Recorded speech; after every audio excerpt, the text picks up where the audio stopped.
Hey everyone, Dr. Ben with Oklahoma Physical Therapy, coming to you by popular vote with the 4 most important exercises to help you avoid physical therapy. They may not be the most important, they're just going to be the most efficient ones, but they're ones that we do have people do a lot and ones that people can do for themselves. A few disclaimers. If you have a medical condition, this is not meant to help you treat yourself. You should seek the advice of a medical professional.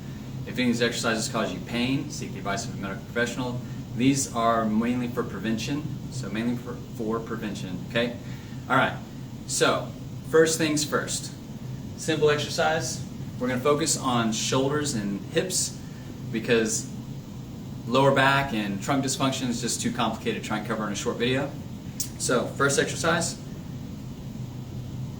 grip elastic band like the ones that you would use at therapy clinic. You can buy these at Dick's or Academy or anywhere else, okay? And then hold it, palms up, elbows at your side, chest up, rotate out. You can also do a variation of this, like say this was attached to something and you have a tube at the gym where you pull sideways with one arm and this was attached to something else, okay? That's exercise number 1, okay? You should be feeling it right here.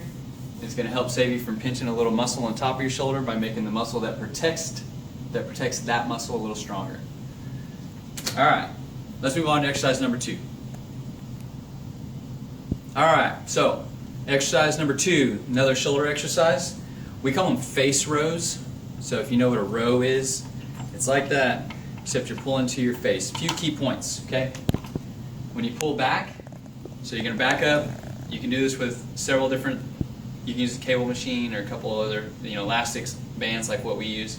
Okay, when you pull back, you're pulling basically towards your cheeks up here. Don't take your face towards your hands, and your chest should rise.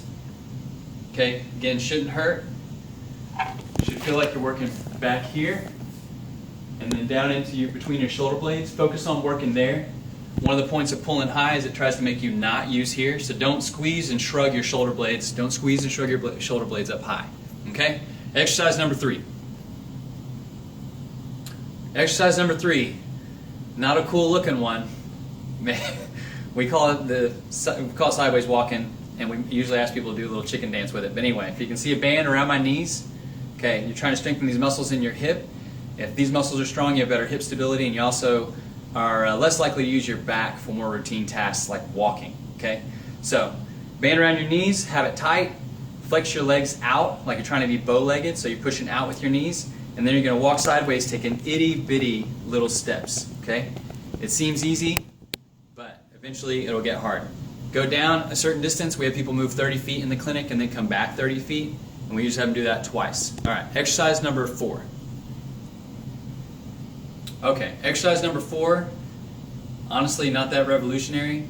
If you ever have done yoga, you've probably done this before, but essentially you're going to stand on one foot, other foot in front, balance on this foot, act like you're reaching for something really high, and what that does is it makes you pull this hip underneath you. See how I just did that? So don't just balance with your hip kicked out. Pull that hip underneath you. So reach up real high, okay, and then hold it for 30 seconds, and then switch to your opposite leg. And do it a few times on each leg. You should feel like it works around your ankle and lower leg and a little bit in your hip. Again, hip stability, lower extremity strength, and a little bit of core stability with that one. And you would help with your balance, which is one of the main reasons that we see people falling, lack of balance, lack of hip strength. Okay, for the sake of brevity, we didn't go into the minutia of all those exercises. For the sake of repetitions, each person's going to be a little different. It depends on what resistance you're using and what you're wanting to get out of it. In general, I would just say try and keep your repetitions around 15 to 20. That's just a nice range to have for endurance and strength. And then do a few sets of each one of those a couple times a week. And then you should feel it working in the muscles that we talked about. So the shoulder exercises should be mainly back here on the back side of your shoulder and on your shoulder blade. Both of the exercises showed you for your legs. You should feel around your hip. And then balancing, you'll also feel around your ankles. Again, this isn't meant to treat you if you have problems and you need to see a medical professional, but this has helped to prevent you from needing us.